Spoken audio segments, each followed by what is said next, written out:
Anywhere you go, anywhere you go, you belong. Anywhere you say, anywhere.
Okay, what are you saying, people? Hope you're all doing well.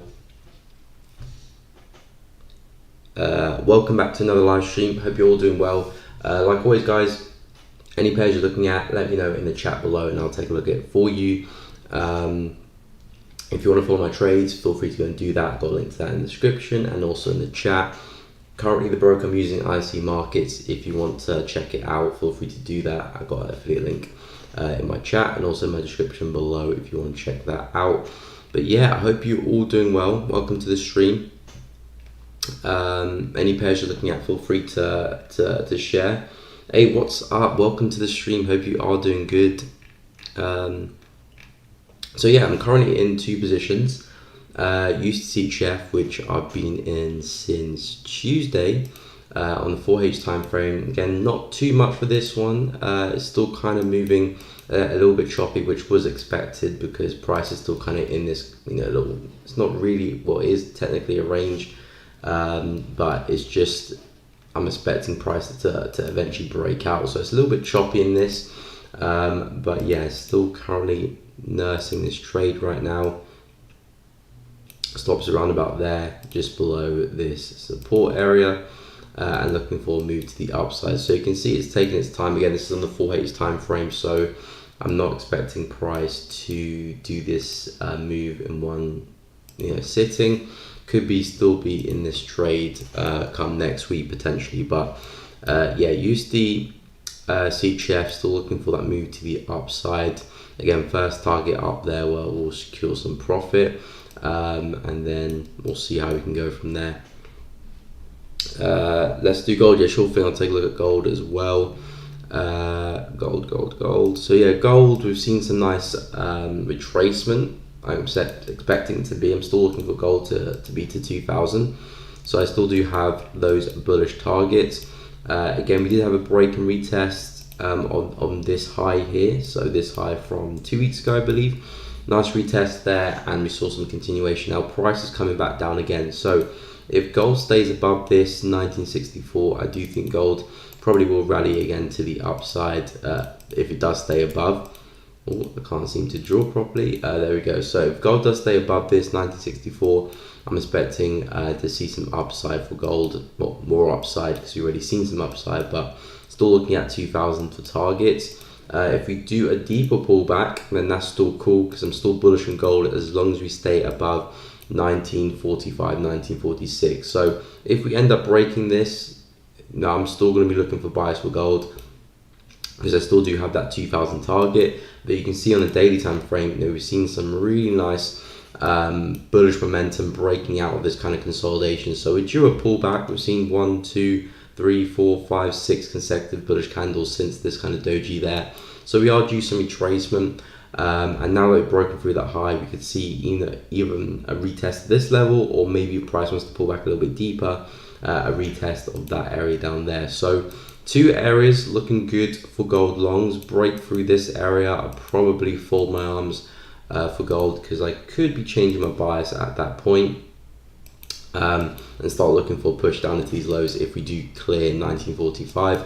But either one of these areas, this second level does have a nice confluence of the trend line as well, which is that point there to that point, and potentially a third point around the 1945.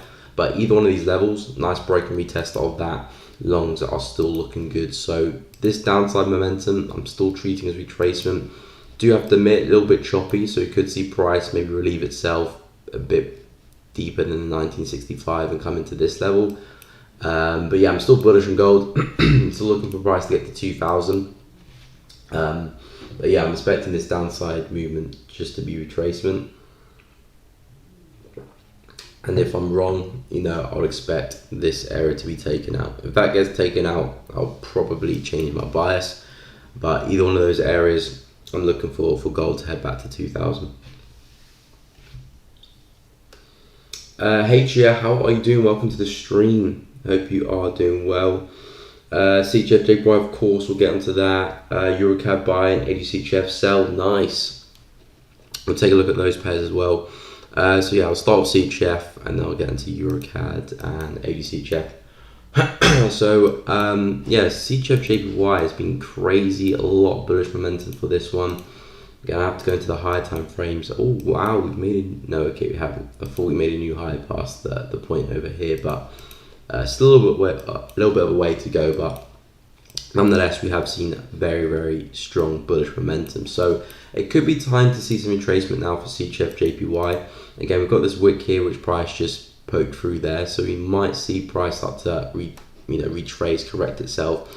Again, still very much a bullish market, so it could still be going to the upside, but yeah, we are desperately due some correction. As you can see on the weekly time frame, consecutive bullish candles there, and price is struggling to break through that wick down the daily. So yeah, we could be seeing some retracement. Again, obvious targets would be price to come back down into this level here. Really nice resistance, 1, 2, 3 before the massive breakout. I think that's the start of the week. 10th of April. Did we start 10th of April? Yes, we did. So 10th of April will be Sunday evening. So yeah, we opened the market here and then broke to the upside. So could see the market come back down, retrace into this area and possibly go bullish again. If you're looking at getting involved, I would say some short opportunities will be nice into this level, 133, 200. And then maybe some longs back up again because the market is still definitely bullish. Maybe if we can break through the level and break through this trend line, that could start to show the shift in momentum, and then we can start to sell and take that bigger retracement that we're looking for. But right now, I think some shorts could be good into this area, but I wouldn't hold personally past that. I'll probably wait for price to break through before I start to look for the bigger short move. So yeah, CHF JPY, shorts are still looking quite good. It would be nice because we've already seen a bit of a downside move if we were to pull back, form another lower high and then drop, giving us a little bit of left head and then right shoulder, maybe in somewhere around about this area, 134 600. So I pull back into that, and then a drop back into there could be a nice setup to take. But yeah, definitely still a bullish market, so do be careful. The only thing we've got really going for us for sales is that price is struggling to break through that wick on the daily with those, those wicks there. So it does look like we could see some retracement. But yeah, other than that, it's still very, very bullish. So if you do get into shorts, do watch out. But I would say that would be a nice target to look for. I hope that was helpful for CHF JPY. We'll take a look at EuroCAD and AUD Pound JPY, sure thing. Hey Quinton, welcome to the stream. Hope you are doing well. NZCAD Gold, of course. Okay. I mean, that's obviously fine. I mean, pop in the stream whenever you're free. It's all good. But yeah, okay, so EuroCAD, you say in EuroCAD buy, okay, so EuroCAD, holding this support. Again, we are looking for EuroCAD to see some relief, especially for Euro NZD, Euro AUD, EuroCAD, Euro CHF, expecting to see them, have some relief to the upside. Again, it's definitely still a bearish market, but do have to watch out, because if we can hold this support, the market could be printing its first higher low here for a move to the upside back to some of these areas. So EuroCAD longs do look good, but we do need to stay above this level here, because you can see if you look at the structure of the market, you had the low here, pull back, form that higher low, form that high, now respecting that previous higher low. So if we can stay above that, you can expect a bigger correction. Areas to target, I would be looking here first of all, because that's where a lot of bearish momentum came from. You consolidated for a little bit, and then a big outburst to the downside. So I do need to watch out for this area. This area would be nice as well with that wick there taken across, but I probably wouldn't aim further than that previous lower high, just in case price comes and sees another downside move. But yeah, if price can hold on to this is a really nice higher low there, a lot of wick rejection. So if we can stay above that, we could see that upside move. But obviously do be careful as well because of this area here. At the same time, the market has that bullish structure, but at the same time, we could even put a lower high and form a head and shoulder and then break to the downside, because again, the market is still quite bearish. So do watch out. You do want to see price take out 1.372. Once you see price take out, that should be a pretty clean path back to that high, and then back into that consolidation there at 1.38, and then maybe that higher as well. But that is definitely an important level for price to break through, and then if we can do that, should be a pretty clean move. But yeah, if we can stay above this, we can see some nice upside. And yeah, ADCHF, I'm expecting downside for that one as well.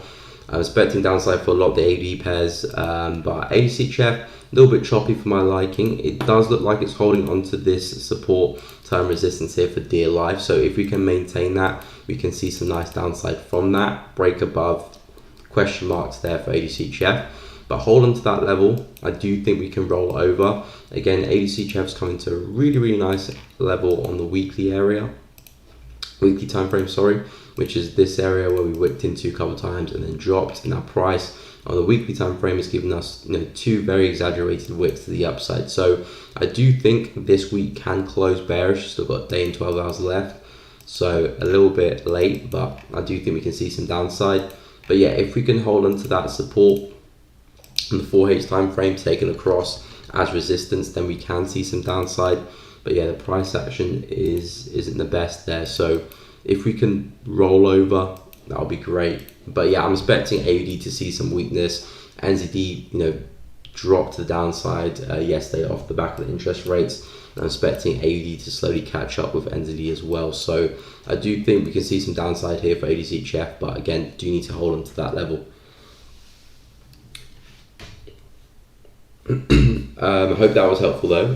Pound JPY, of course, we'll get into that. Hey Stetco, welcome to the stream. Do you sculpt? No, I do not sculpt. I do not scalp. Yeah, that's not really my my type of trading. Not a big fan of scalping. Not because it's bad. It's just it's too fast paced for me, and I prefer the slower pace of swing trading. Sometimes I do day trade though. Sometimes I do day trade, but never scalp. Pound JPY. So have we seen some new highs? Yes, we have. So yesterday I was talking about pound JPY. Again, I've been looking for sells for quite a long time now, ever since we had this big move to the upside, looking to see if the market can roll over. But again, still giving us bullish price action. So that's why it's so important to pay attention to structure here. Pay attention to resistance and support. Resistance levels keep getting taken out and support keeps holding, giving us these higher lows. So it's telling us that the buyers are still very much in control of this market. And as you can see, we've seen some new highs. And I said to you guys yesterday, the best way to trade these JPY pairs at the moment is simply to day trade them, or even scalp, to be honest. Just buy trades, wait for the pullbacks and buy them straight back up again, because these markets are still very, very bullish. The sells will come. The sells will come for that bigger drop that we were expecting. After that crazy bullish move, we're expecting to see some type of retracement, either for price to continue or come back down. So we are looking for that bigger move, but it's just not ready yet. And you can see we've just put some new highs in. So yeah, pound JPY. If you're looking at trading this one, again, I'll probably sit tight, because we're at a very, very critical area where we last put that high in, came back down. So we do know a lot of sellers will be waiting here to sell it back down, but the trend is still to the upside. So I'll definitely avoid getting to any sells just yet. Wait for the market to shift, probably break that trend line, and then we can look for some sells on the lower highs. But yeah, if you're looking for sells, I would sit tight. I'll probably wait for some lower highs to develop first.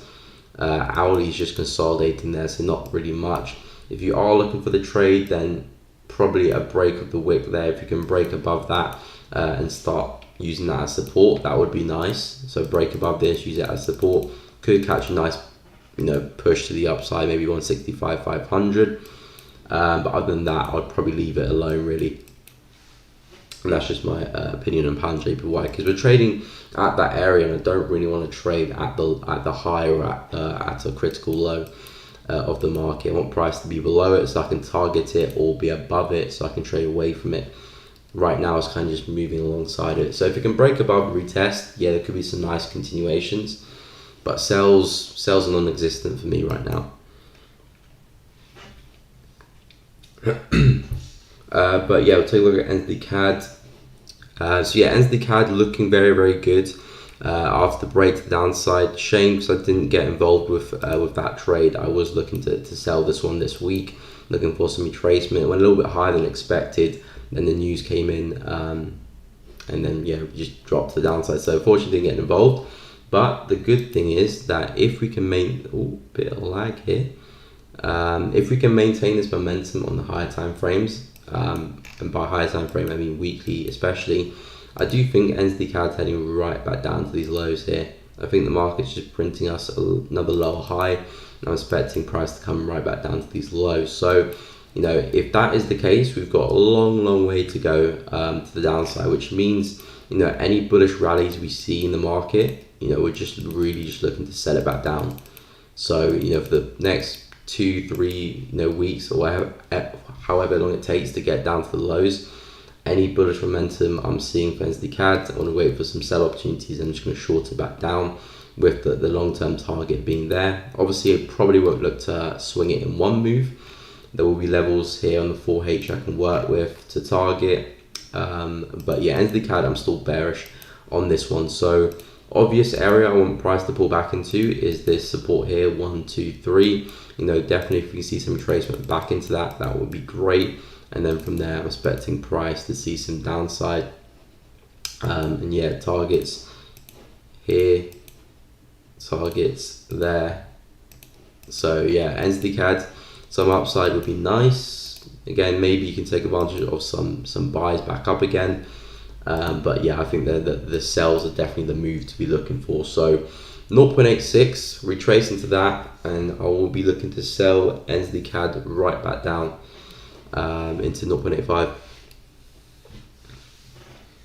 Hey, good morning. Welcome to the stream. I am so hurt that I did not take the USD sells, but managed to get GU buys. I mean, you're gonna miss trades all the time. You're gonna miss trades all the time. In the future, you're gonna miss trades as well. Best not to take it to heart. It's nothing personal. Again, there's always opportunities around the corner. But yeah, if you do get into some GU buys, then well done. But yeah, don't take it too personal. Good morning, Kane. Welcome to the stream. Gold, USD. I'll take a look at gold and US30. I haven't been trading FX this week, to be honest. Fair enough. I mean, again, if you've got the skills, you can go into pretty much any market and trade, so you don't have to trade FX. But yeah, we'll take a look at gold. So yeah, gold. I've been looking at this one pretty much all week. Unfortunately, didn't get a trade on this one, but I was looking for some longs and breaking. We tested 1945. Shame didn't really come back and test, but then we did see some upside from that. So I'm still looking at 2000. 2000 my target for the week, but I don't probably expect it to hit 2000 this week, to be honest, at this rate anyway. Probably next week maybe, but yeah, I'm still looking at gold to 2000 now. So this downside move here, I'm expecting just retracement really. So I'm looking at 1968, 1964, 1963, in around this prior high here, turn support. If we can hold that, I'm looking for push into 2000. If not, and we pull back a bit deeper, I've got this trend line here, and also the level that I wanted to get long on. If we do come back down into that area, that would be nice. Again, same thing, looking for longs. If we break through this, that's when I change my bias. Maybe not change my bias, or consider changing my bias, and maybe gold can come back down to these lows. But yeah, I'm still bullish for gold to 2000. So any one of these areas, I'll be expecting gold to push bullish again, and I'm expecting this bearish momentum just to be retracement here, because it is due on. Looking on the daily time frame, you can see the consecutive bullish candles there. Maybe you could see a bearish day or two before that continuation to 2000. So yeah, I'm still bullish on gold, looking at 2000. Two areas of interest here, and yeah, you can drop to the hourly, 30-minute or whatever time frame you're looking to trade, and take advantage of those moves. But yeah, I think there's still a lot of pips to catch for gold, and yeah, I'm expecting price to go and hit 2000 probably next week at this rate though. And US30. Good morning, Sunny. Welcome to the stream. Hope you are doing well. Yeah, US30, interesting stuff. So US30, yesterday I was looking on this one, and we were looking for a move to the downside. Didn't quite hit the area I was looking for price to come back into. I was mainly talking about this area here. We were trading around about here yesterday, and I said a bit more to the upside and then the drop, but we kind of just dropped from where we were trading at. So did see that move to the downside into the support, but just not from the area. But now we're actually trading above the area I was looking to hold as resistance, now as support. So that could change a lot, and we could see maybe US30 move higher. I personally was looking for US30 to come back down to 34, which is a very, very key level on the daily time frame, where you can see a lot of spikes into and a lot of sharp bullish reactions from that. Was acting as resistance as well previously. And then I was looking for price to come a little bit lower into 34 and then go bullish. It still could do that, but the fact that it's above that level there, we might see the move happen a little bit earlier than expected. Have we broken through the trend lines? Yeah, just about. Not the best break in the world, but we are trading above it. So yeah, if we start to hold this and throw more wicks into the downside, into that level, then I do think we can see a break to the upside, and naturally, these lower highs here would be where I'm expecting US30 to travel into, and again, ultimately back at these highs, all the way up there. But if it isn't, and price gets back underneath the trend line, I will be looking for that 34 area for the daily, and then that's where I'll be expecting price to probably consolidate and then maybe give us some good price action for that reversal back to the upside. So yeah, US30, I'm looking at 34 for that bigger swing to the upside, but from a technical standpoint, we are breaking above this zone here and also above the trend line. So if we can hold that, then we might not see that 34 push. To be honest, we did come pretty close to 34. You know, this could be considered price coming to the support anyway. But yeah, if we do stay above that, I'll be looking at some upside for US30, first, second, third targets all the way up there. But if we do collapse back underneath, then 34, and then the big bullish move is what I'm expecting. So yeah, hope that analysis helped. CAD JPY also, you sure thing, we'll take a look. What pairs are on my watch list? I've got a few pairs on my watch list actually. So I'm currently in 2 positions right now. So US30, USD CHF. I'm in a long position for this one, looking for a move back to those highs all the way up there from that support. First target is this resistance here. But yeah, very, very choppy. You can see previously in here, the market has been very choppy. So I'm not expecting the smoothest price action in the world. We well could move down first before we do move back up. But I am looking for that bigger move in line with the higher time frames for USD CHF, and then also in AUD as well. Looking for a move to the downside, again, which I just hopped in actually on that candle closure, stops above that high there. So I'm looking for AUD back down to 0.73, all the way down there on the daily time frame, which is that prior high on the left, which gave us that move to the downside. And now we've broken above, and now I'm looking for the retest since we're holding below this level here on the daily. So you can see we used that as support, big move to the upside. Now we're throwing wicks back into that zone, so I'm looking for the market to roll over and come back and retest that level down there. So yeah, I'm currently in these 2 trades at the moment. So AUD shorts, USD CHF longs, and also on my watch list is some other AUD pairs, AUD CAD in particular as well, looking very, very good. I'm personally looking for AUD CAD to come all the way back down into this low. Again, not expecting that to happen this week.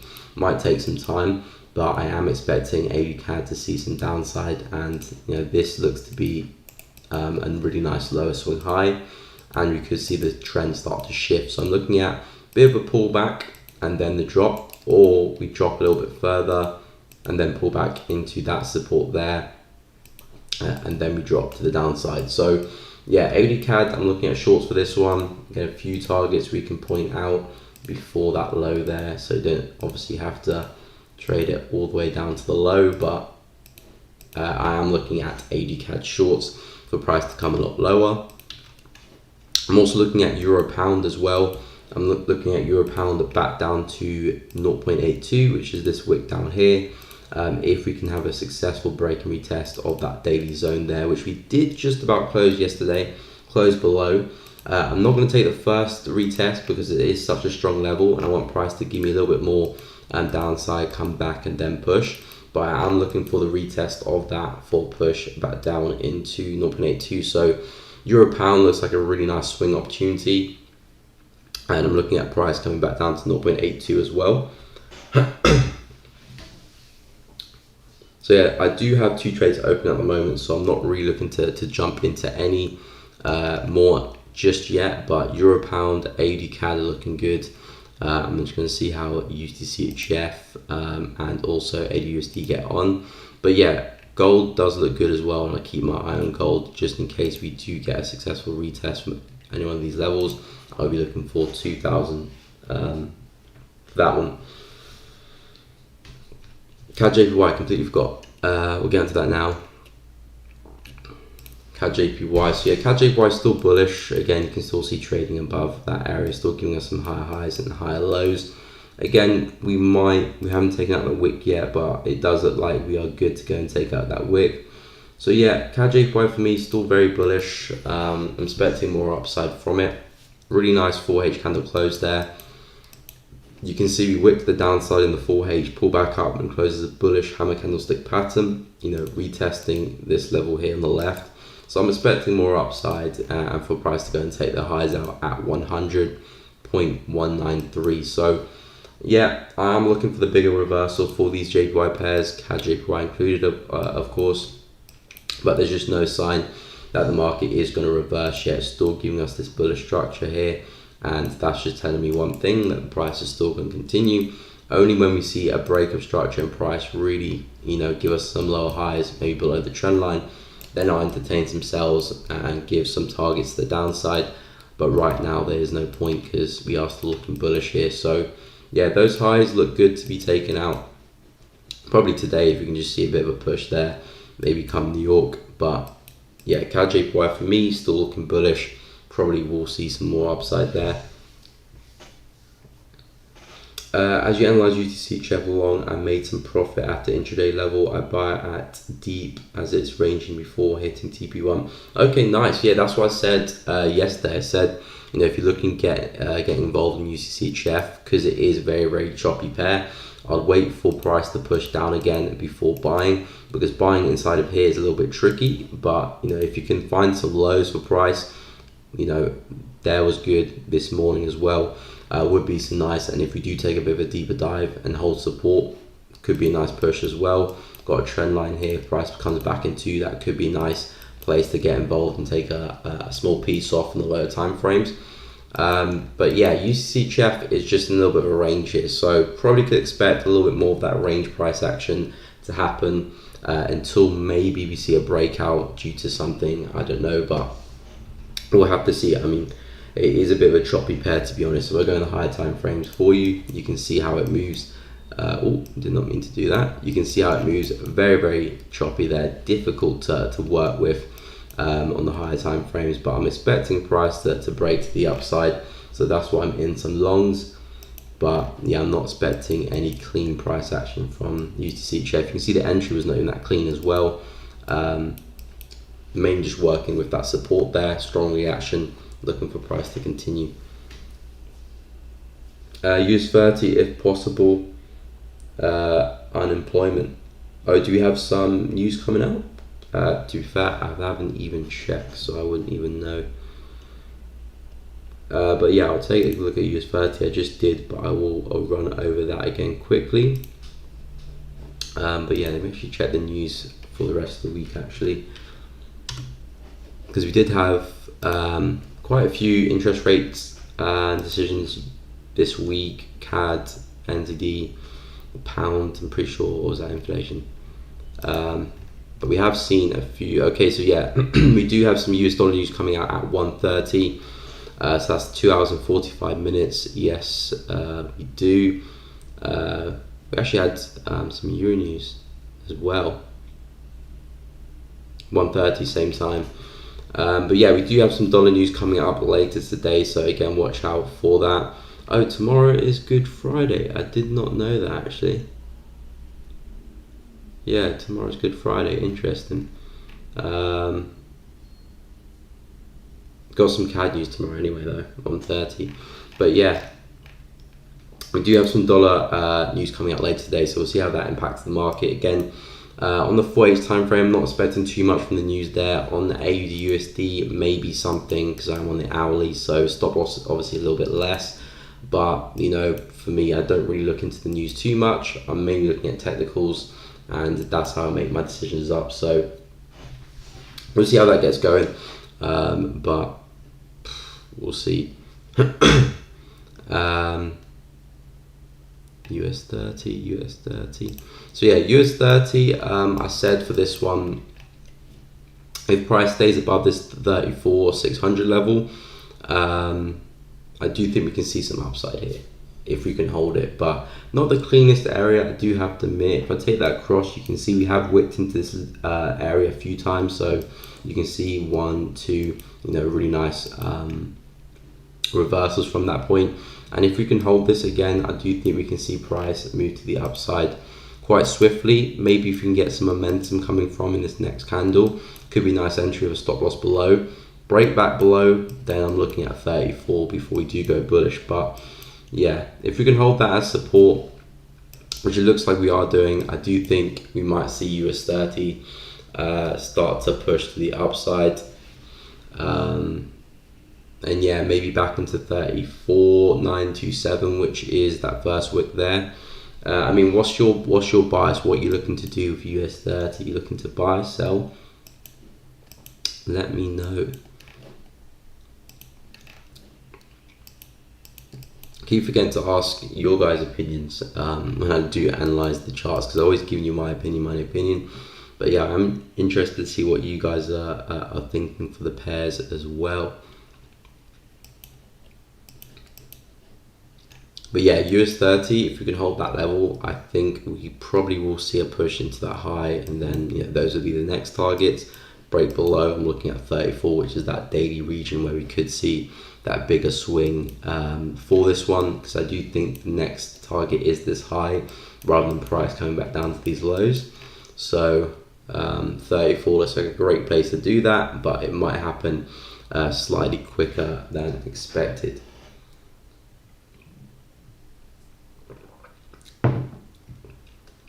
But yeah, we have seen some dollar weakness yesterday. You can see on the DXY there, a bit of a push to the downside,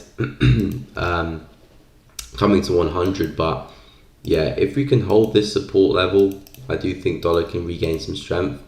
Break back below, that means we're breaking back into the range, and at that point you might see a lot more dollar weakness. But if it's a retest type of thing, then we could be bounding back to highs. Short US 30 until 34,200. 34,200, whereabouts is that? 34,200. Okay, back down to those lows there. Yeah, if you are gonna short US 30, already short in US 30, do watch out for this area here, because it is a significant area where price used as support, resistance, support, resistance. So do be careful of this 34,600 mark. Because if it holds, probably will go up, but again, respect your trade, whatever has entered into the market, respect that. But yeah, if we can get below, then you're looking good for 34,200, which is the wicks over there. Then at that point, I'll probably expect price to go into 34 before we do see the bigger move. Can you look at Euro AUD buy? Sure thing, no problem. We'll take a look at Euro AUD. Are you selling AUD? Yes, I am selling AUD. I'm short on AUD right now. Yeah, got into that one at 9 AM. So that candle there. So yeah, I am short on AUD. But yeah, Euro AUD, I'll get into that. Where is Euro AUD? Okay, so yeah, Euro AUD, I'm expecting upside for this one. Because, like I said previously, I'm expecting AUD weakness probably for the rest of the week, maybe coming to next. I'm expecting AUD weakness, so I'm expecting pairs like Euro AUD, Pound AUD to be seeing some upside now, and follow what they've done with Pound entity and Euro entity, because again, interest rates help with that one, but I do think that Pound and Euro entity are showing us what Euro AUD and Euro entity will do next. So yeah, I do think Euro AUD is going to move to the upside. We do have resistance here that we do need to break through. But you can see price here, similar price action to Euro CAD, which I was talking about earlier, where we've got the low, the push, forming that high, higher low, higher high. Price came back, respected that previous low, and now we're seeing some upside. So if you can clear this resistance, again, likely to push through. Similar price action for Euro CAD. You've got the, maybe not as clean to be honest, but same sort of thing. If you can respect that, break for that resistance, we can see some upside. So yeah, I'm looking at Euro AUD pushing through. Again, definitely still bearish market, so do have to watch out. But I think we can probably come back to some of these highs up here and see some big retracement. Areas to target, I'll be looking at this area here. Again, I'm not going for any extravagant targets just because it is still quite bearish, and I'll still be careful buying this one. But I'd say targets 1.475 and then the high 1.49. I wouldn't really look past that high because I would be expecting to see some downside from that. Maybe you might go and break it, but I know a lot of sellers will be lurking around these parts. So yeah, 1.475 and then 1.49 would look good. 1.49 would look good. But yeah, Euro AUD for me, I'm expecting more upsides. I'm expecting to see some Aussie dollar weakness, or also back above this price from low, which is also a good thing as well. That was that crazy retracement, another test of it, broke through, and now trading back above, so that gives some extra confidence for the trade. So yeah, Euro AUD buys looking good, and those I'd say would be my targets. But yeah, I hope that made sense. Do you think GU buys are okay, and where should I place targets? You're talking about GU buys now or GU buys that you've already entered? What is your maximum stop loss? I don't have a maximum stop loss, to be honest. My stop loss is whatever it needs to be, really. It depends from trade to trade. Sometimes I trade in the hourly, sometimes I trade in the 4H, so the stop loss will vary from time frame to time frame, because obviously 4H will have a lot more pips. But yeah, I don't have a maximum stop loss. For me, it's all about risk to reward. So if I need to have an 80 pip stop loss for I don't know, a 300 pip target, then yeah, that's a stop loss in the trade that I'll take. If the stop loss is 25 pips for a 75 pip target, or 25 pips for a 100 pip target, then again, that's still a trade I'll take, because the risk to reward makes sense. So yeah, I don't have a maximum stop loss. I use a pip calculator on FXCM. So yeah, I just enter the pips, how much I want to risk, and it'll calculate my lot size for me. So yeah, my lot size varies. I don't really use a standard lot size for every single one. It does change. Some I'll be using less, some I'll be using more, but I make sure that I'm risking the exact same amount on my capital every trade, either 1 or 2%. But I don't have a maximum stop loss size. The trend is bearish. Alan, I believe you talk about your AUD. So yeah, the trend is bearish, but I'm expecting to see some retracement for it.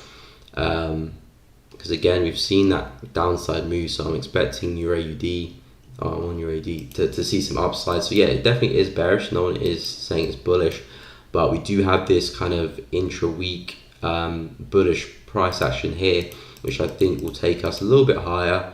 Then maybe the overall trend could continue, but I'm looking at some upside.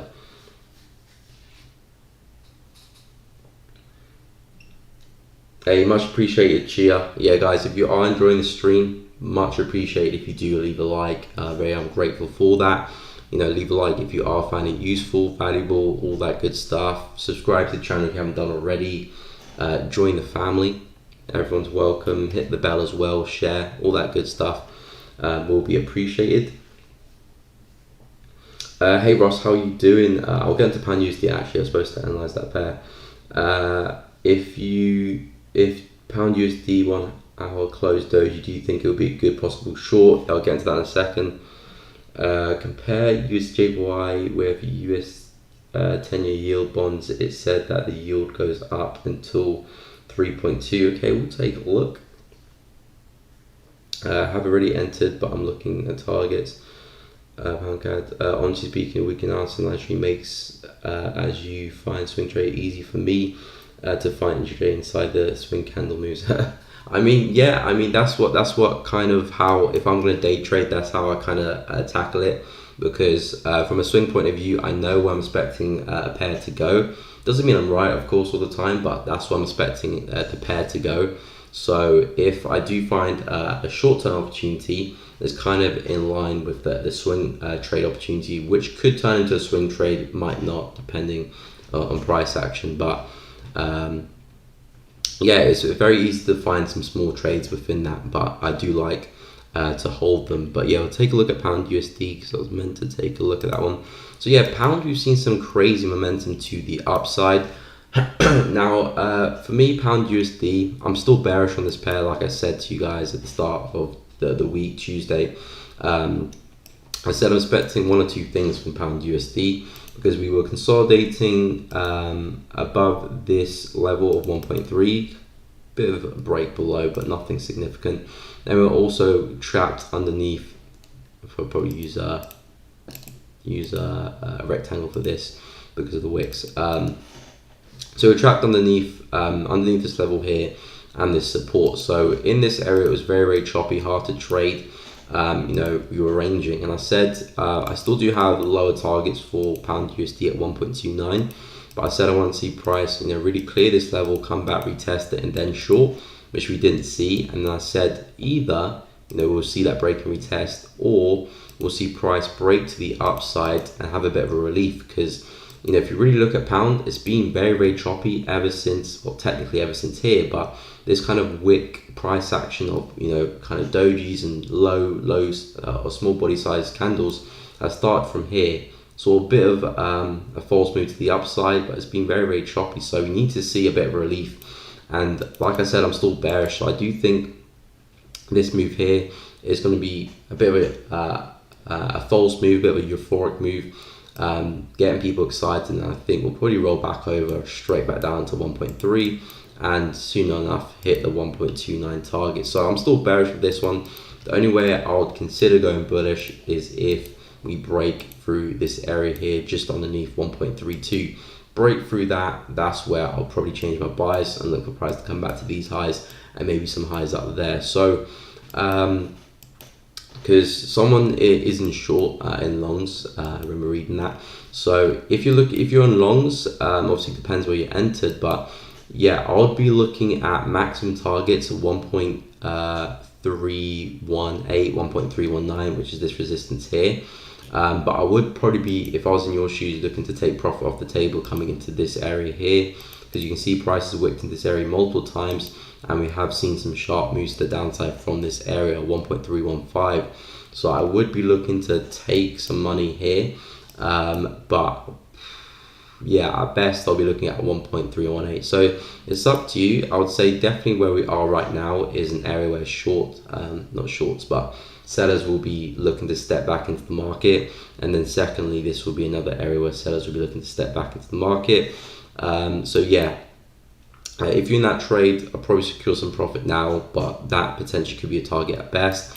Looking for sells, again, this is generally the first area where I would expect sells to be looking good, and this is the second area, but I'm looking for pound USD to come right back down into 1.3. So either one of these areas I do think will be looking good for pound shorts.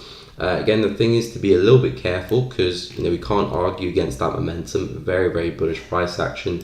You can see on the daily, big bullish candle, very, very big bullish candle. So momentum is shifting to the upside, but I do think this is a little bit of a trap. So if we can start to see maybe some bearish momentum come through, not really liking the price action here. If you're looking to enter, I'd probably wait for a bit more bearish momentum coming to the downside. If you can see a bit of a gulf, breaking out that consolidation, that would be nice. Closing as a doji, not enough for me, because it just represents more consolidation really within that consolidation.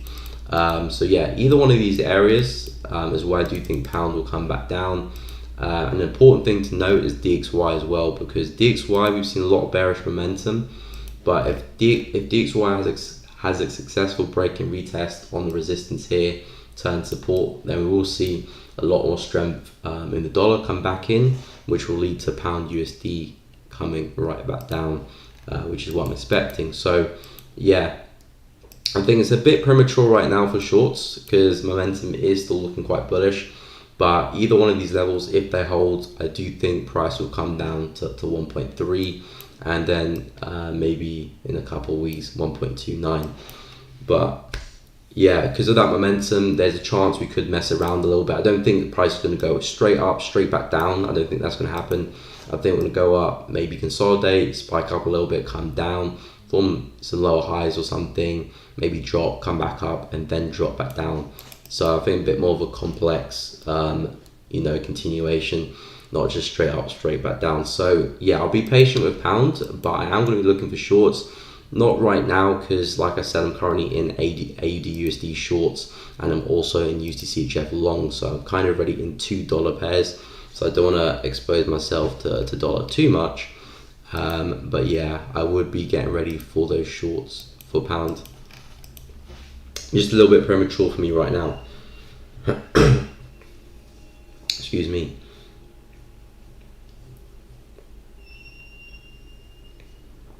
I learned that swing trading is most important to efficiently day trade, and becomes easier, not any wrong conflicts going on in mind.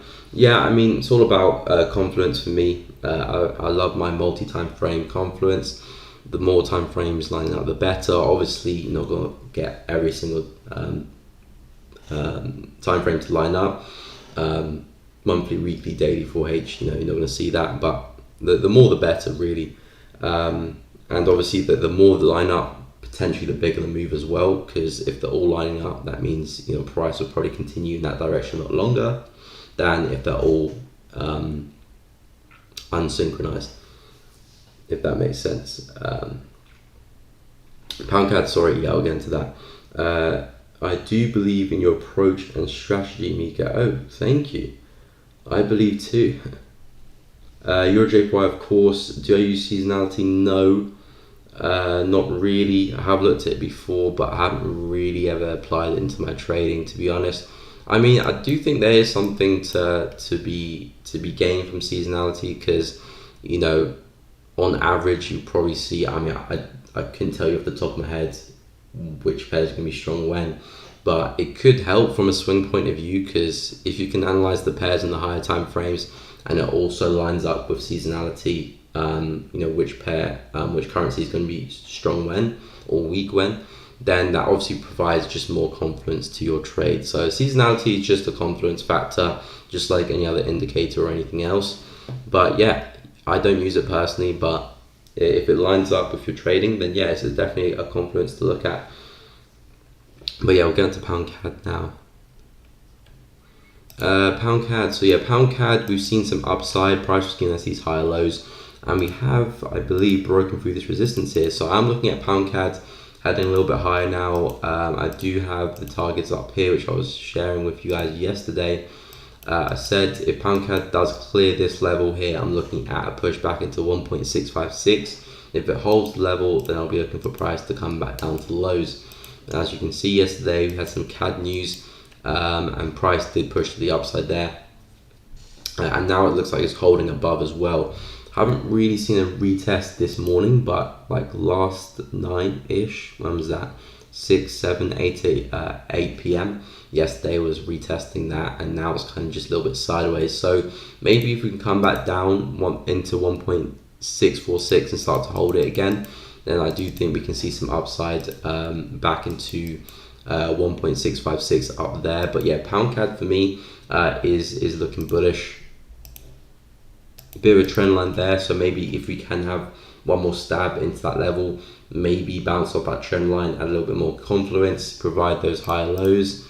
Yeah, I do think pound CAD could see another push to the upside, and 1.656 looks like the best level to be looking at. Also probably this area here as well to take into account. But yeah, pound CAD stay above 1.646. I'm looking at upside. Break below, then we'll be looking at the bearish trend continuing since February. But yeah, that is what I'm looking for pound CAD.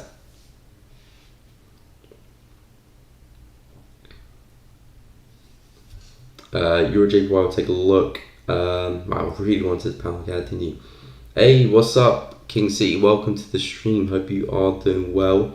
We'll take a look at Euro JPY, and no, I have not taken a look at USD JPY. I'll take a look at that one in a second. But yeah, Euro JPY still bullish price action here. I mean, JPY is still very, very weak. JPY is still very weak. And as we've seen for other JPY pairs, we've seen some higher highs here.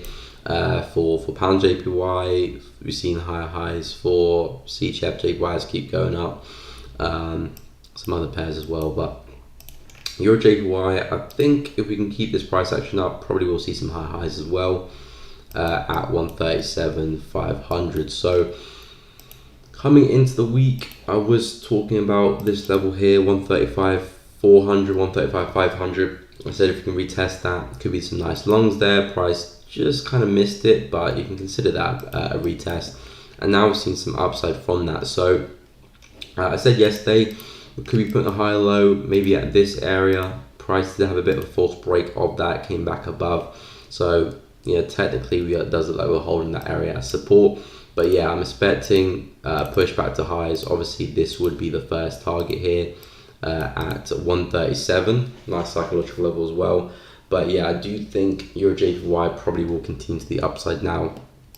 137,539. is where I'm expecting this one to head to next. So yeah, still bullish on Euro JPY. Nothing is really telling me otherwise. Like I keep saying for the JPY pairs, I am going to be waiting for that bigger reversal, but it's just not quite there yet. I'm expecting maybe this week it could happen, but from what I've seen, everything's looking quite bullish. You know, you can see on Monday we gapped up, was very bullish. Tuesday retracement. Wednesday we've seen some continuation. I think Thursday and Friday we probably will see the exact same thing as well. So yeah, Euro JPY back to 137, clear those highs. Looking at price coming back to those weekly highs at 137.539. So yeah, still looking at more upside for that one. And USD JPY, we did see some new highs for that one. I was looking at that one at the start of the week. And yeah, I was actually looking at some buys for USD JPY to get involved with this push, because as soon as price cleared this resistance here, I was looking for price just to continue really. It never came back for the retest, unfortunately, at 123. It opened here on Sunday evening, gapped up and then gapped down actually, and then continued higher, and it's actually taken out the monthly high all the way here on the left, as you can see, just wicked above it. So seeing some crazy bullish momentum, and I'm looking at sales again for USD JPY. The trend is still bullish. You know, I'm still very aware of that, but I will be waiting for the reversal rather than looking to continue the trend on. So we are trading at this area. We have seen a little bit of a reaction here, so price got a bit excited there, went up, came back down nicely. Could maybe be forming a bit of a head and shoulders here. You know, you got the left head, potentially right, and then could drop, probably a little bit clearer on the hourly. So left head, right, but again, still very aggressive. So you can look for shorts here. Maybe if you can get below the trend line a little bit cleaner, you can look for shorts, but it's just very aggressive because, you know, every single time frame, even from the monthly, weekly, daily, 4H even, is still bullish. So shorting USD JPY right now, even with a potential head and shoulder pattern here, it's just going to be a little bit aggressive. I'm not saying it won't work, but it's just not a trade that I would look to take, because it's not really much in my favor. Maybe if we do see the head and shoulder pattern drop and then give us another retest of the neckline or lower high somewhere, that could be a much better trade, because now we're actually starting to put a trend together to the downside with 1, 2 and potentially 3 lower highs. So getting involved in the third one would make a lot more sense, and just give it a higher probable trade altogether. Getting involved in that second lower high, just a slight little bit risky for my liking, but yeah, I'm looking for shorts. Price is kind of trading along the trend line here. It has not really broken through, not very cleanly, so I'm going to still say that trend line's holding. So yeah, possible head and shoulders, but only if you're brave really, because everything there for me is still a little bit too bullish for my liking.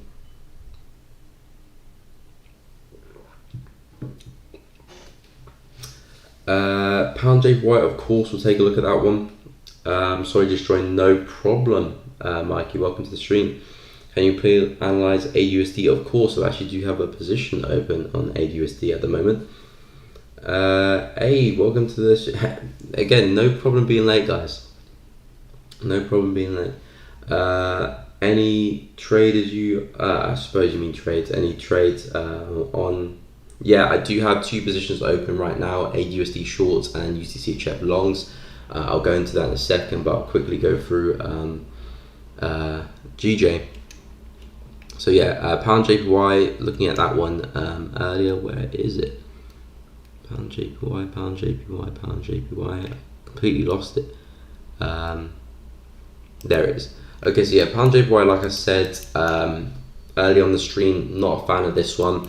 Reason being, we've got the high over here, so that's the weekly high where price saw that bullish momentum, came back down. Now price slowly made its way back to that area. So generally speaking, on this level here, I'm not really trying to enter any trades, because I know a lot of manipulation will be happening here.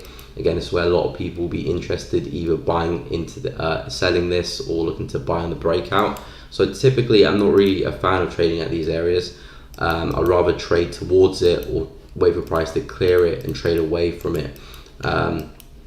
So in here, not really the cleanest price action in the world, but if we can break out of this, because we are kind of moving sideways, If we can break out of this, come back, retest it from a higher low, that could provide some nice longs to push through. Next target could be 165,500, maybe 166 at best, but pound JPY is still bullish, JPY is still very, very weak. So everything is still pointing to the upside. I'm not going to be looking for sales for just yet for GJ.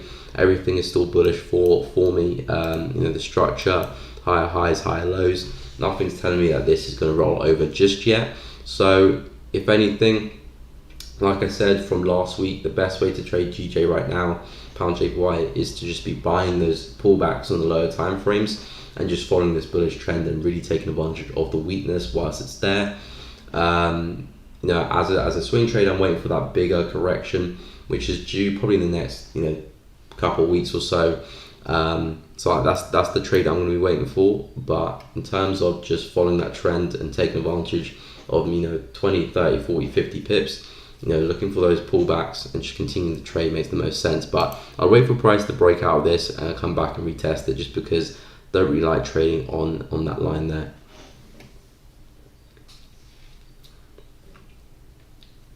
I'm currently in AUDUSD and USDCHF, so I hope that made sense and helped there for pound JPY. But yeah, I'm currently in AUDUSD short, so I'm looking at this one coming back down to 0.73 here. I entered on this one on that candle there, so only 2 hours ago. This candle just kind of opened. Oh, it's 11:11. But yeah, AUDUSD, I'm in short for this one.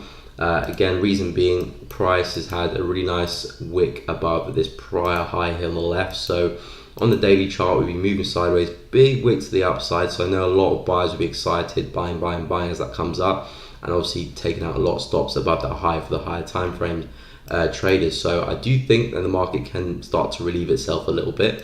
We do have this resistance here, which gave us the last down move here. Oh, I can't draw.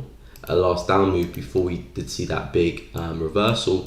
So I'm looking at price coming back to retest this 0.73 area here, and you can see price had a nice area of consolidation for a few days, broke to the upside, and now broke back underneath. So I'm looking at price using the low, the consolidation now as resistance, to roll over and see some downside back down to 0.73.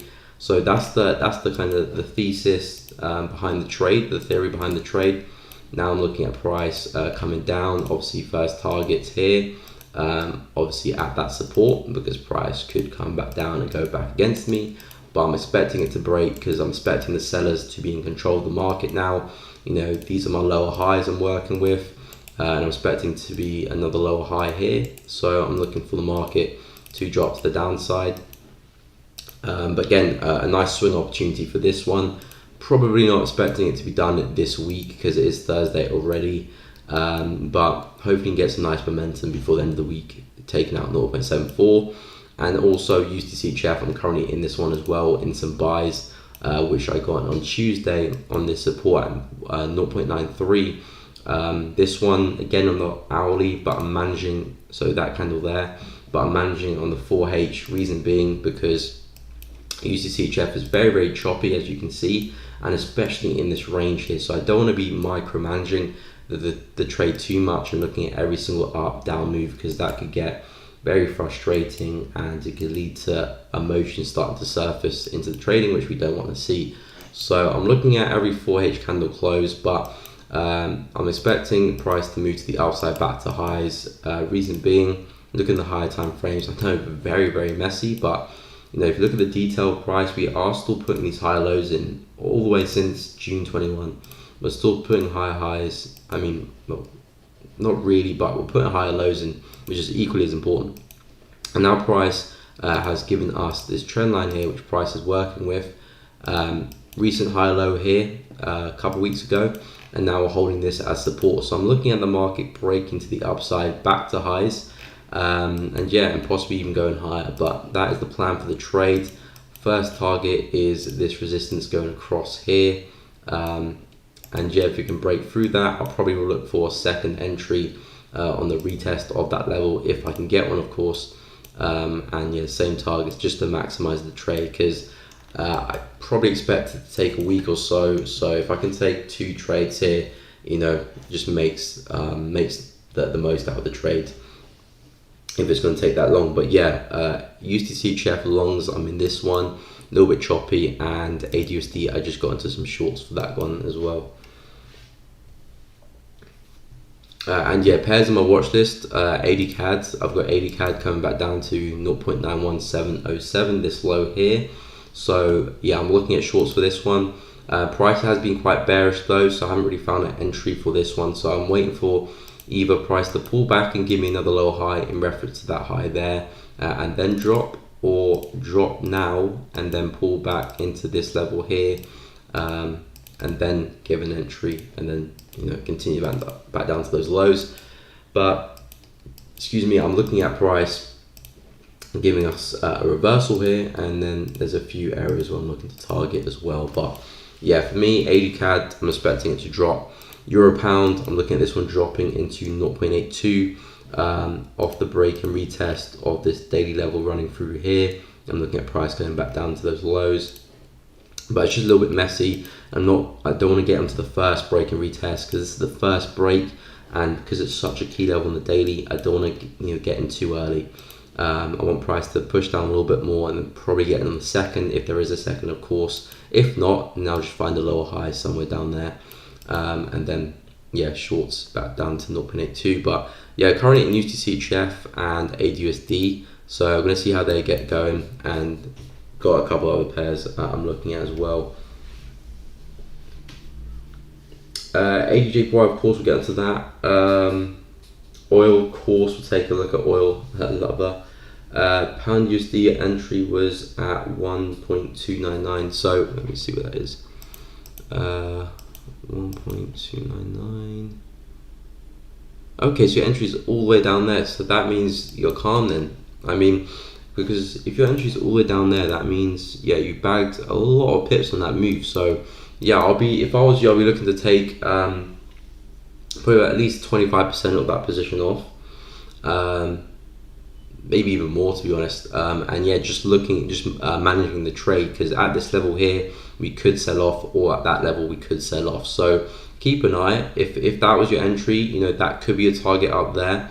But if we do start showing reversal signs around here, strong reversal signs, you could look to close the trade, because after 100 and whatever pips, you should have hit some decent risk to reward there. But yeah, really nice entry. But yeah, we'll take a look at ADJPY and oil. So yeah, ADJPY, again, another JPY pair.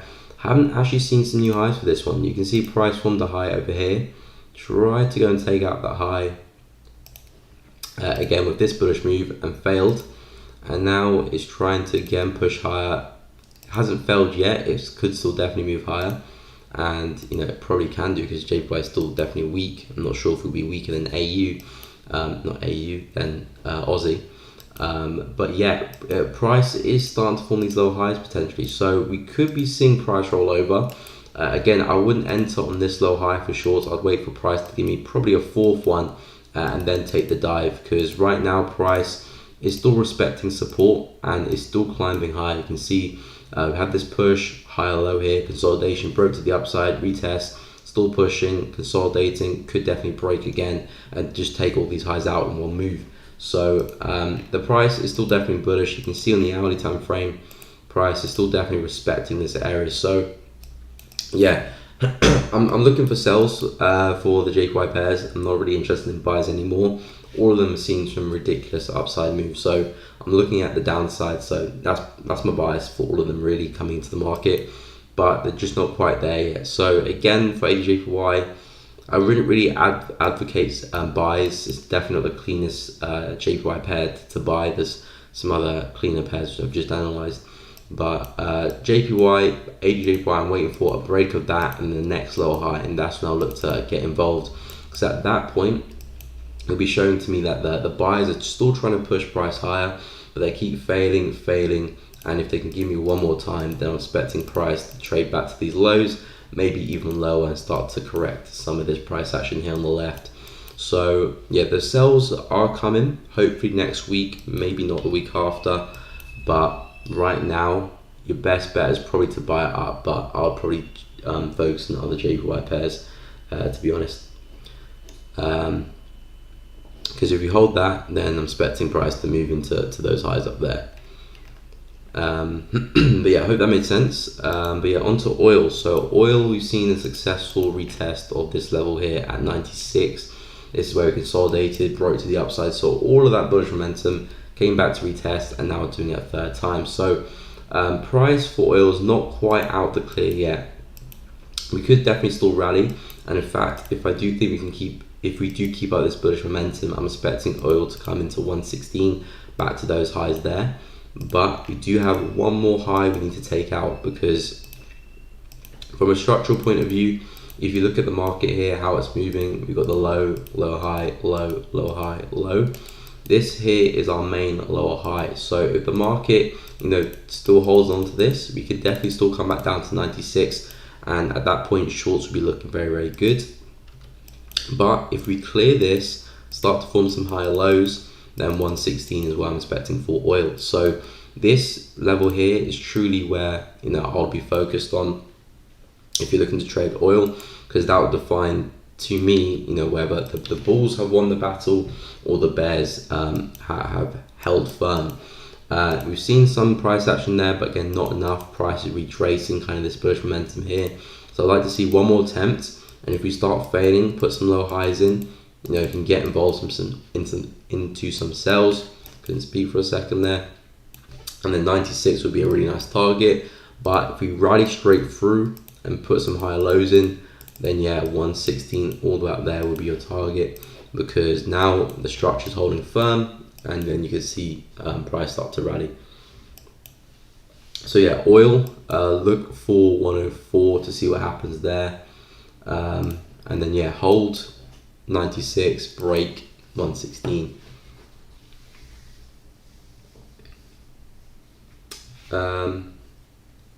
NZD-CAD, of course, we'll get into that. Did you say you're short on AUD/USD? I'm looking at long setups, but after the news today. Yeah, I'm currently short on AUD/USD. I'll get into NZD-CAD in a second. Yeah, I'm currently short on AUD/USD. I'm looking for price to come back down to 0.73. You can look for longs. I mean, again, I don't hold a crystal ball here, so I have no idea where AUD/USD will end up. I could be right, I could be wrong, but from my analysis, I do have a lot of things lining up that are telling me that price probably will come lower. Again, if I'm wrong and price does go higher, I'd say the best place to look for buyers is if we can break to the upside out of these lower highs here and show us that the bulls are really taking control. And if we can get back above this 0.748 level, where we consolidated through it and then we broke to the upside, so all that bullish momentum, if we can get back above that, that would be a really nice place for buys. Again, first target back to the resistance, and then obviously second back to highs.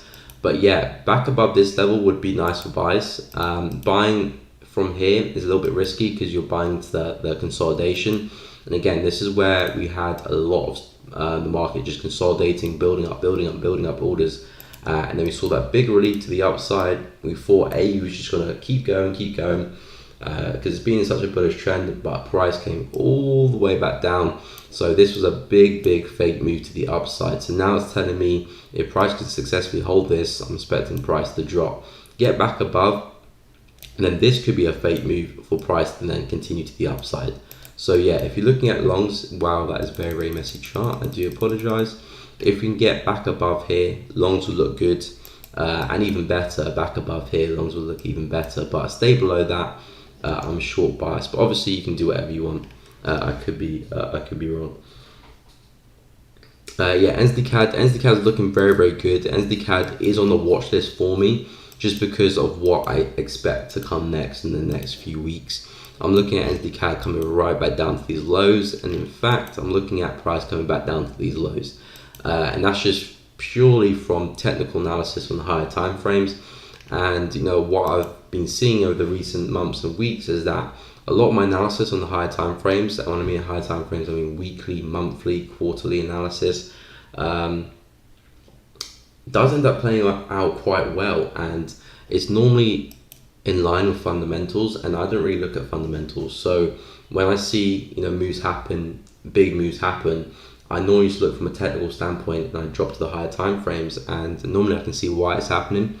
and then fundamentals kind of just acts like the catalyst for the move. So I'm expecting SDCAD to drop a lot further. So for this pair, I'm just getting ready for any rallies I see to the upside, any bullish rallies.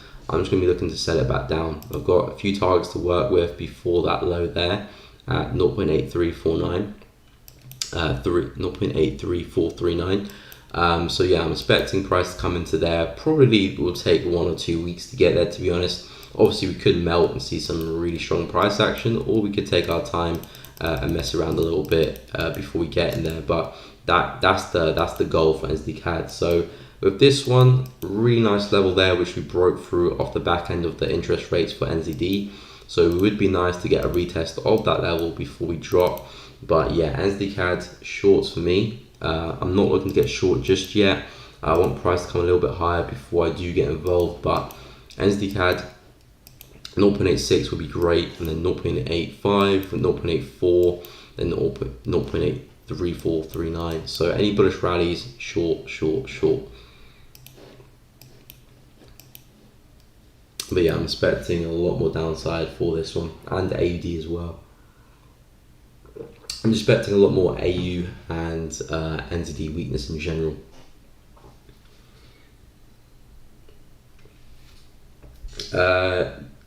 Do you watch cricket? No, I don't watch cricket, unfortunately. Yeah, I won't be able to tell you a single cricket player. Yeah. Actually, there's a popular English cricketer. Yeah, I've forgotten his name as well, to be fair. Yeah, I don't watch cricket, unfortunately. I only watch football and athletics. I quite like athletics, but yeah, football is definitely the sport I'm quite into. That GU push is good enough for me for the week. Nice, King City got involved in GU. A couple people got involved in that GU push there. Price was consolidating for ages and it's finally broken to the upside. But I think GU's coming straight back down. So I'm looking at either one of these two levels to sell at. Again, I'm not looking to get involved just yet. A bit too premature for me just yet, because you can see, if I go on the daily candle quickly, you can see, you can see the daily candle close with no wick to the upside, engulfing, I don't know how many candles that is, but it shows that there's a lot of momentum from that one candle. So I do think we'll probably spill over and see 2 or 3 more bullish candles to the upside, maybe some more wicks as well before we do come back down. So I do think that momentum will kind of spill over for the next 2 or 3 days, maybe the rest of the week before we do roll over. So I'm not going to get in too soon. And obviously I'm currently in AUD short already, so I'm kind of already taking advantage of dollar strength. And I'm also in USDC long, so again, taking advantage of dollar strength. So I'm not trying to get into too many dollar pairs. But yeah, that pound move was very, very nice.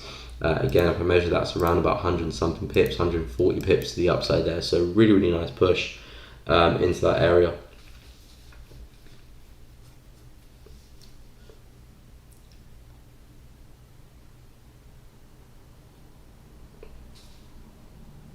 I'm just going to be waiting for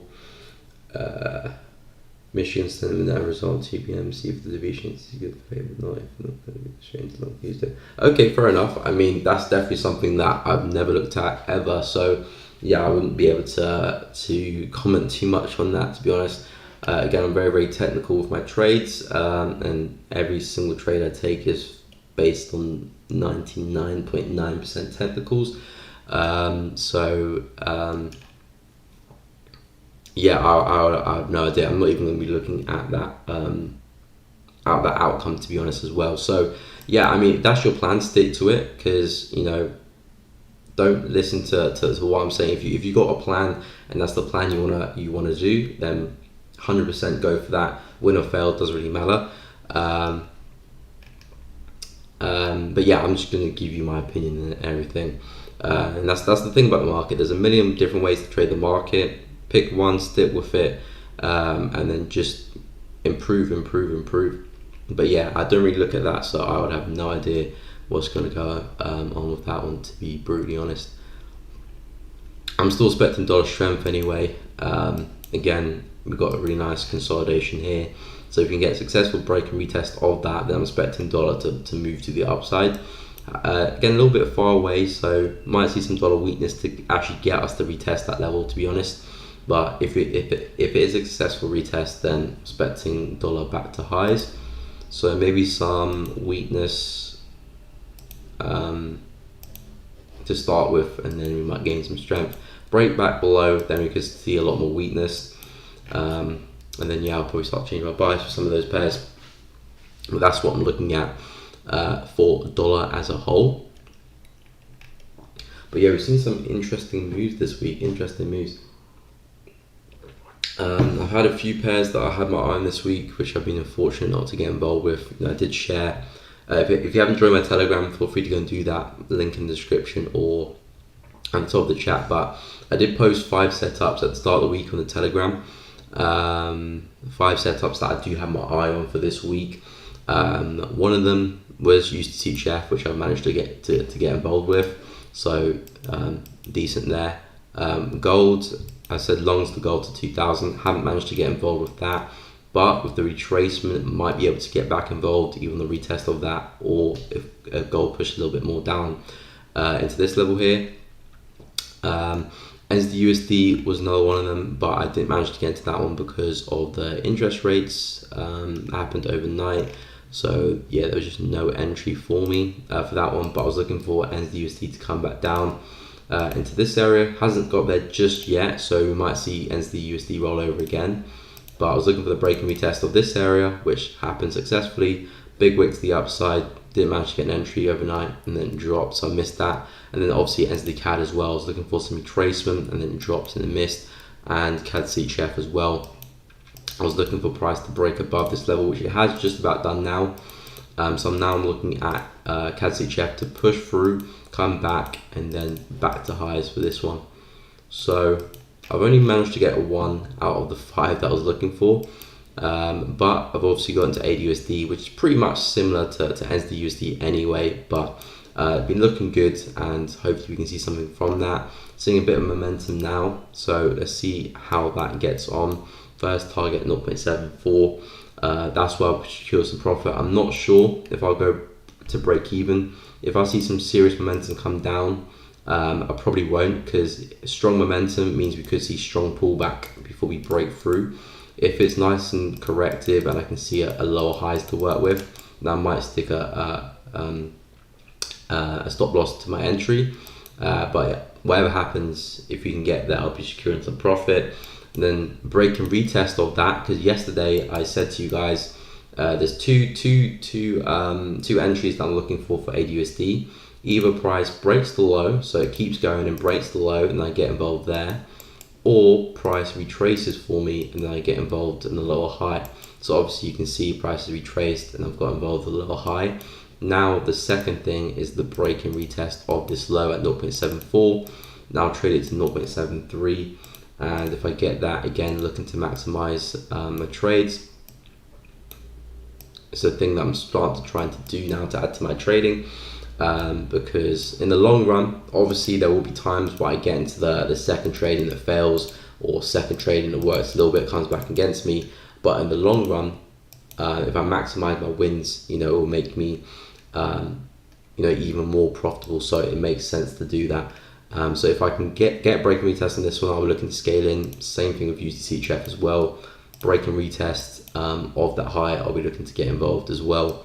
But we have to break those levels firstly, because we might not even do that. We might come straight back down, and same thing for AU, come straight back up. So a lot needs to happen, but again, not trying to micromanage. These are swing opportunities, probably won't be finished till next week if it does work.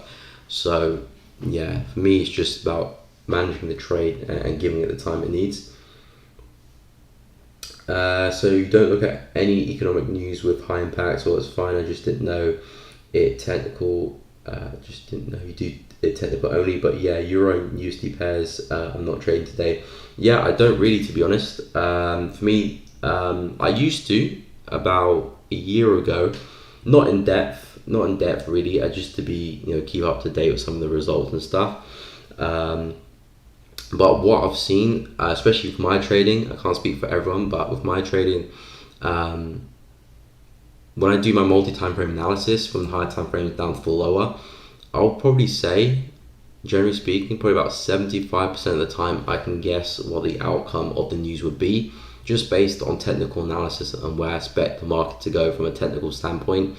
So with that, I kind of just trade my technical bias, and 70-75% of the time I'm right. So I don't really need to look into the fundamentals, and if I can just look at the technicals and make my decision based on that, then it means there's less work for me to do with the fundamental side. Obviously, looking at fundamentals will provide some value to your trading, of course, but yeah, for me, it's always in line with technicals most of the time. Very few times it's not. Sometimes it could be a situation where I could get a big move against me, maybe get a wicked out or something like that. So that could be a possibility, yes. But yeah, I've always expected, like for example, NZD CAD and NZD USD this week. I was looking for NZD CAD shorts and NZD USD shorts. I posted both of these setups on my Telegram on Sunday, and then when the interest rates come in, you can see NZD CAD obviously reacted bullish to the interest rates, but then big wick comes straight back down and doing exactly what I expected it to do from a technical standpoint. And same thing for NZD USD, did exactly the same thing from a technical standpoint. So yeah, my bias normally works the same way as fundamentals. So yeah, I don't really look at it, to be honest. And sometimes it can get into my head, and then it could have me second guessing my trades, which is something I don't really want to be doing. I don't look at news. Even yesterday, I did not see what was coming. I just took the trade according to my analysis. Yeah. I mean, there's definitely a way to trade without the news, 100%. When I'm back testing my trades, I'm back testing my strategy, I'm not looking at news, because if I go back to a particular date, say October the 18th, 2019, unless I've got the news for that day, I'm not going to know what's going on. So I'm just going to be trading what I see from a technical standpoint, and that's how I base my strategy off. So in the live markets, it's the exact same thing, but I will look to see what events we have today, because I will sometimes have a bigger stop loss if I'm going to trade through a news event. Like NFP or any interest rate decisions, I will increase my stop loss a little bit, just for any wicks and fluctuations. But bias, everything, yeah, technicals for me has worked well. Until it doesn't, I'm going to keep doing that. But again, that's just for my behalf, not for everyone.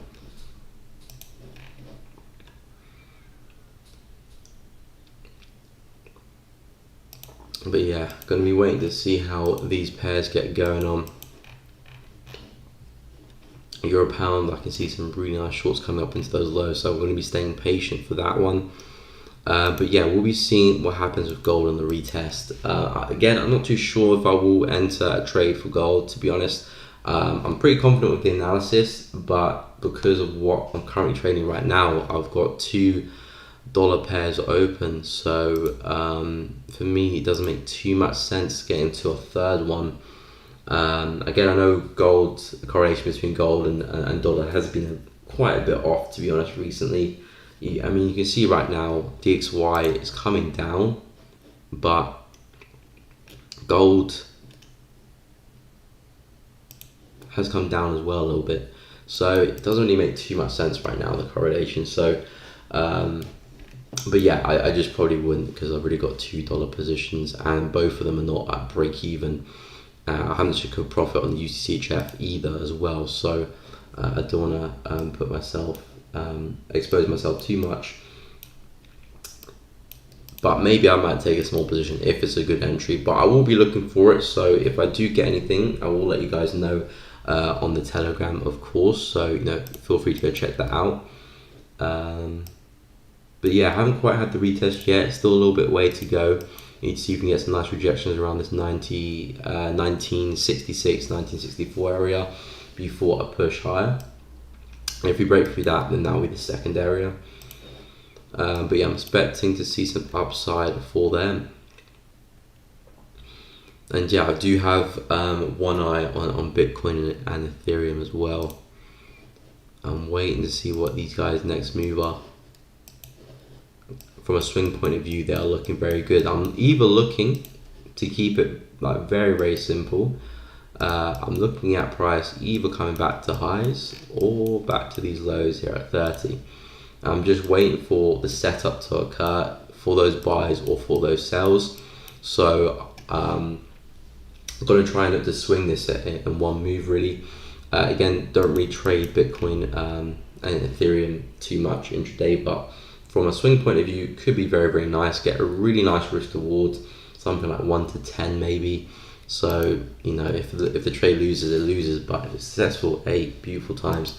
So yeah, I'm looking at price. If it gives me a lower high somewhere, I do think price will drop. If we get back above 44, and most importantly back above 48, then I do think Bitcoin will fly, and then highs as well be targeting. So this is like a little side thing I'm looking at. Probably will enter on 4H, probably won't go lower than that, so I don't want to be involved too much in the intraday moves and the intraday fluctuations for Bitcoin. Looking at these swing moves, I'll probably look to enter the 4H. I'm looking at a low high formation somewhere, and then shorts to 30 or break through the both levels, and then I'll look at longs to 66. 2 trades a week, 100 pips each, more than enough. I always worry about my stop loss, not take profit. Yeah, I mean 2 trades at 100 pips, that's great. Obviously depending on your stop loss, but yeah, don't worry too much about your stop loss. I did as well. Now I don't really care what my stop loss is. I'm always looking at the target and the risk reward between it. Like I was saying earlier in the stream, if I have to use a bigger stop loss, you know, as long as my target is bigger, then I'm completely fine with it. Obviously, you will have to adapt your position size, because if you normally use position size for 20 pips stop loss and now you double it to 40, obviously you're going to have to half your stop loss. So you will have to keep on your toes from that aspect, but it's completely up to preference as well. Some people don't want to move their stop loss past a certain point, which is completely fine if that's the way you want to trade, but stop loss for me, it can fluctuate, which gives me a lot of room to work with, which is good. USD, of course, we'll get onto that, Liza. Have not done USD, I don't believe. Hey Lambs, welcome to the stream. Can you take a look at pound CHF and USD CAD? Of course. We'll get into USD first. Where is it? USD. Okay, there it is. Okay, so Euro NZD. So yeah, we've seen some nice upside for this one. Again, we've seen some new lows recently, so I just go into the higher time frames just to see where we are. Interesting. So yeah, not much there, I'm not gonna lie, from a higher time frame point of view. Obviously definitely a bearish trend, so we could be looking at another push phase back up again for continuation, so that is definitely something to look at.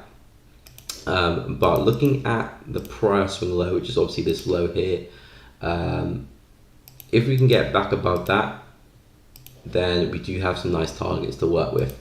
Hold that, then it could actually drop again, because like I said, the market is still bearish, but I am expecting to see more NZD weakness and not necessarily Euro strength, but maybe Euro strength, but I'm expecting NZD weakness. So if we can get above 1.61, I'm looking at 1.63, because that is a low over there, and that's the top of the range. So if you can work our way back above this level here, there will be some nice buys into there. But as of right now, the market is still definitely bearish and coming into resistance along here and price support. If I just point out so not confuse you, obviously you had the support here, nice push, broke through, retested, dropped, and now we're back in that same area. So we might see some downside from that, but I do think we're probably going to push back up again. So there could be some nice shorts to start off with. You can see really nice support, resistance dropped. False break, resistance drop. So we might see something like that happen first, and then the move to the upside. So again, we'll wick into 1.6, something like this, and then higher low forms, and then we push higher. So that's what I'm looking at for USD, because I do think we'll see some more upside. You can see the bullish structure here, nice push, pull back for a higher low, nice push up. So I think next pullback as the targets, I'll be looking at this area here, support there, support 1.59. Wow, this is really working well with the psychological levels. 1.6, 1.59, 1.61, 1.61, 1.63. So yeah, maybe a push into 1.59 and then a rally back up. But as of right now, 1.6 is a very, very strong area, and we are holding into that. So probably some intraday shorts, but I do think the bigger move is the upside, so keep that in mind.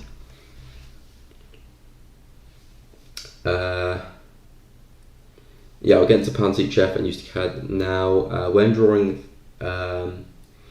SD zones, so support resistance, if we meant 3D for a second, support resistance zones, it can be subjective. For example, I have a zone between 1973 and 1975 for gold, which you don't have. Could you advise on what you look for when drawing zones, please? Okay, yeah, I mean, that's definitely true. That's definitely true.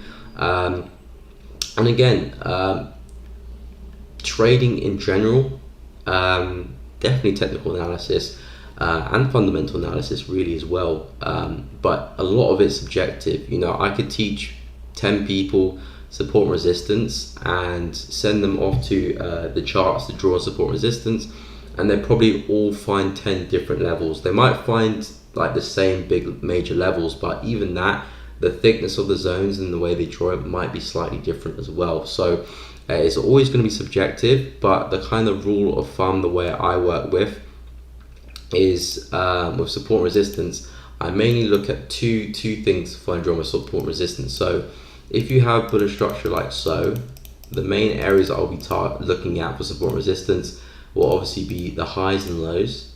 So that's the first areas I'm looking at.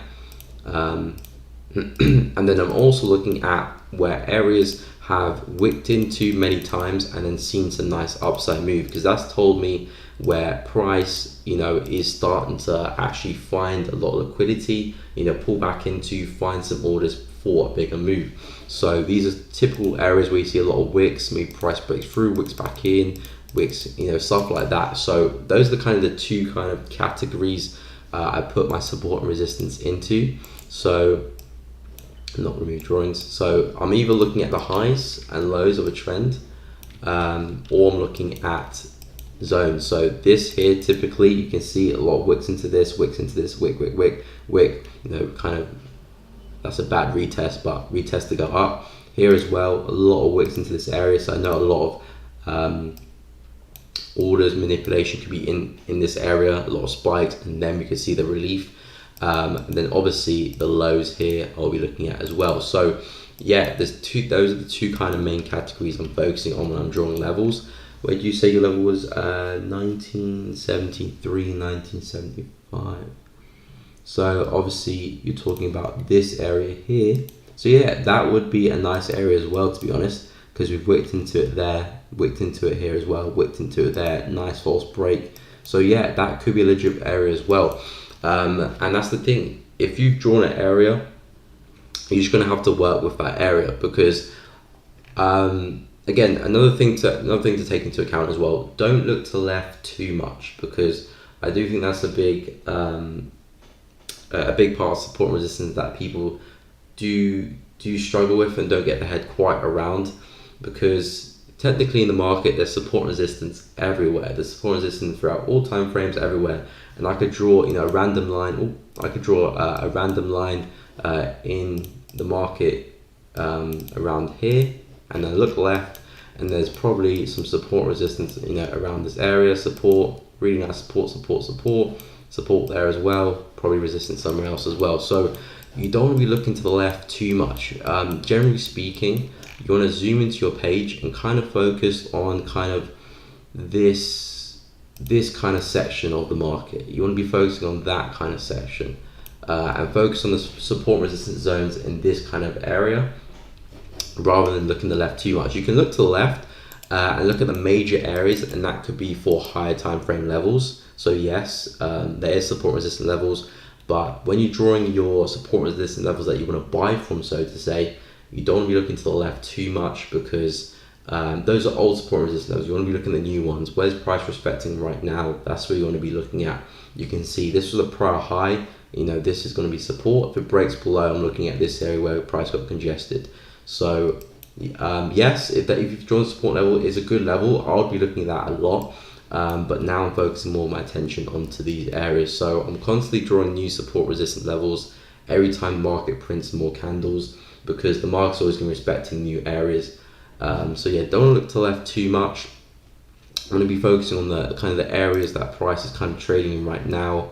Don't be focusing on too many things right now, as well as the random pair there. So support right here, that's what I want to be focusing on. But I hope that made sense. Pound CHF and USD CAD, completely forgot. We'll get into that in a second. Pound CHF and USD CAD. Pound CHF. Okay, so yeah, Pound CHF. Wow, this pair's been very, very choppy. Not the biggest fan of this one, to be honest. Still technically bearish. The low highs and low lows are there, but wow, are we choppy. Okay, so we've seen some downside. Price looks like it is respecting that support. Price is respecting that support. I'll see very, very strong candle there. Wow, I'll probably be looking at mainly the highs of this one, because like I said, the trend is still technically bearish. We need to see price start to rip to the upside before I start to change maybe to bullish, or be a bit more neutral. But I'm still looking at price rolling back over.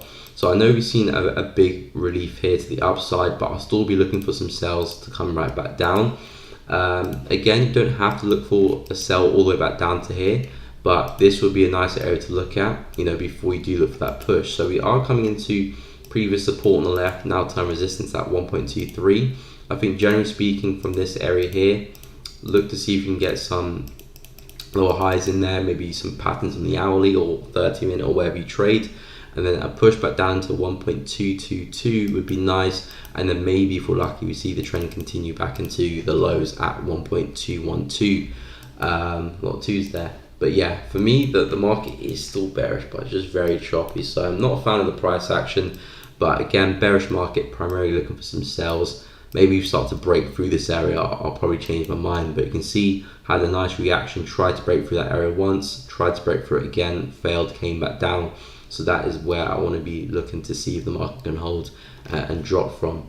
So yeah, first push there, second push there. And USD CAD, we'll take a look at that one. USD CAD seen some downside and did see some strength for the CAD. And again, yesterday as well. Back to the kind of fundamental topic. I said yesterday, or was it? Yeah, I said yesterday that I'm expecting to see some CAD strength from the interest rates. And again, that was me not looking at any economic data or any fundamental event. That was me just analyzing CAD pairs alone, really. And from a technical standpoint, I said probably going to expect some CAD weakness, CAD strength. Again, you could probably expect that from a fundamental point of view as well, but that's just from technicals alone, and we did see some CAD strength. So that's just showing the powers of technicals and how fundamentals kind of line up with it already. So I'm not saying don't learn fundamentals, but I'm just saying that you've got everything you need from a technical point of view. If you can just understand it, really. But yeah, USD CAD coming back down to this area here, 1.253.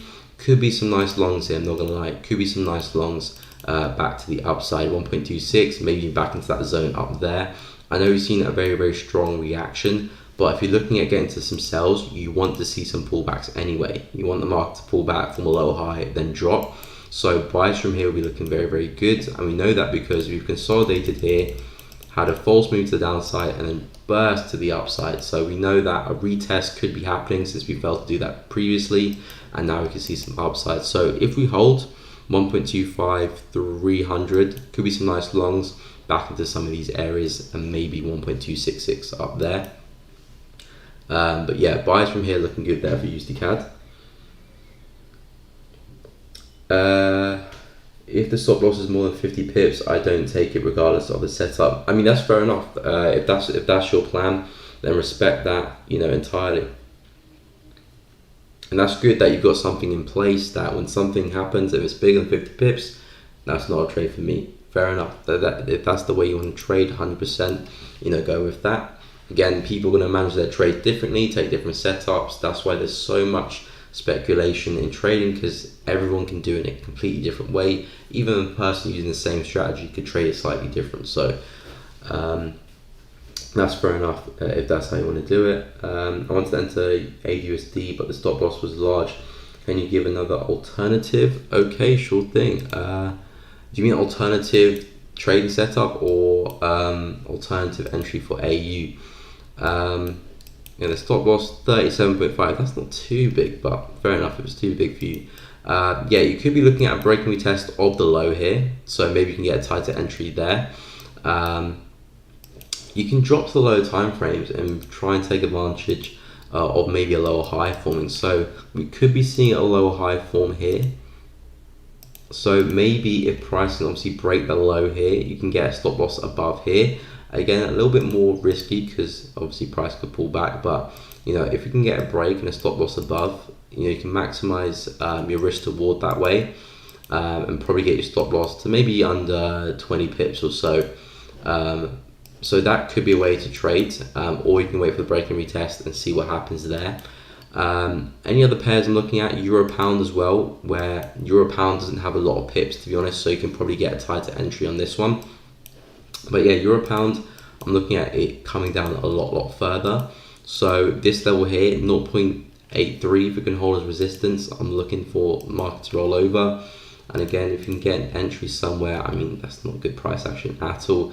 Probably want price to push away first, come back and then take it.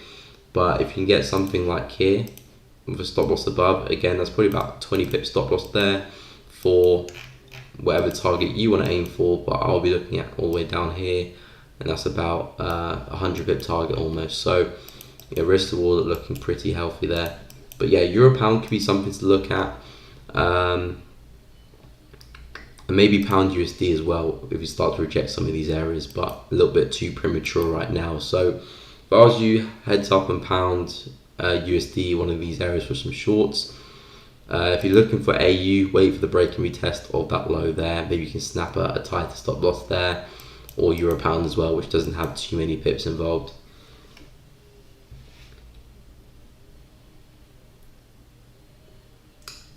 Thanks. Yeah, no problems. We're happy to help. Looking too far to the left. Again, that's just a little tip there, because that's why support and resistance has quite a bad name.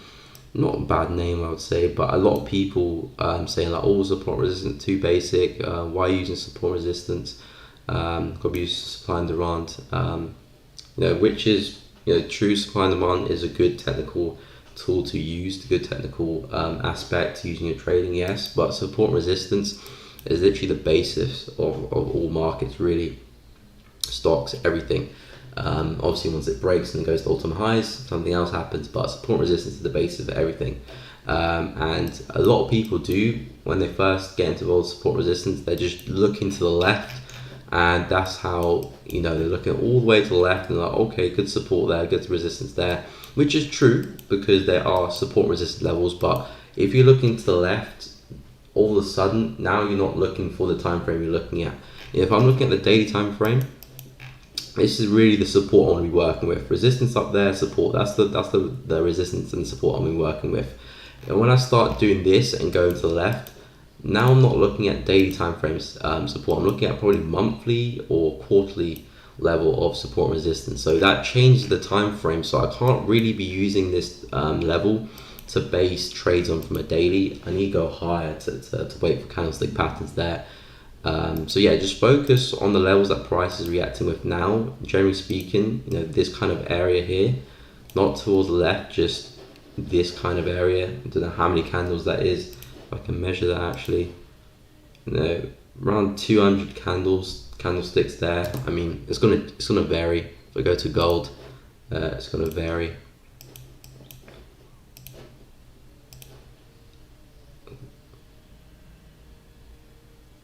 $136, so yeah, about 100 to 200 max. I would say you want to be looking at. Any tighter, and then it gets a little too messy. But it looks like gold is going bullish again. It hasn't quite wicked into my little area there, so hopefully it can roll over a little bit and then push forward. I mean, it's not like I'm actually going to probably enter, because I still got these pairs I'm looking at, and I do want to get one of them to break even before I do enter a third pair, especially on another dollar pair, to be honest. So, but if I do get anything for gold, I'll stick it in the Telegram and let you guys know. But yeah, we are coming to the end of the stream. Actually, it's gone very, very quick. There's been a lot of messages on the chat today, so I might not have actually analyzed every pair for everyone. So if I have missed out your comment or your chat, I do apologize. I'm not sure if I have. I think I have, but I might not have. So if I did miss out, I do apologize. Hopefully I will be able to get into any pairs or anything that you've discussed in the chat next stream, which will be next week, of course, Tuesday, Wednesday, Thursday, 10 a.m. to 12 p.m. GMT, so same time every week. And I will be posting some analysis on the weekend as well, recapping this week and also forecasting the next. But yeah, we have come to the end of the stream. If you have enjoyed it, please leave a like on the video, subscribe, join the family, hit the bell, share the video, all that good stuff is much appreciated if you are finding value in the content. Again, if you want to join my Telegram channel, feel free to go and do that. Link to that in the description. And also, if you scroll to the top of the chat, share my trading setups there. And if I get anything on the pairs I've mentioned in the stream, I will be looking to post it on that. I might not take the trades already into trades, but if there's something, I'll let you guys know. And yeah, have a great week, everyone. Stay safe. Don't go and blow up any accounts or anything like that. Yeah, it was fast. I was speaking so much, I barely got time to take a breath. But yeah, I will see you guys next week, hopefully. Again, Tuesday, Wednesday, Thursday, if I see you there. We'll be posting on the weekend as well. So have a good week, everyone. Stay safe, and I'll catch you in the next one.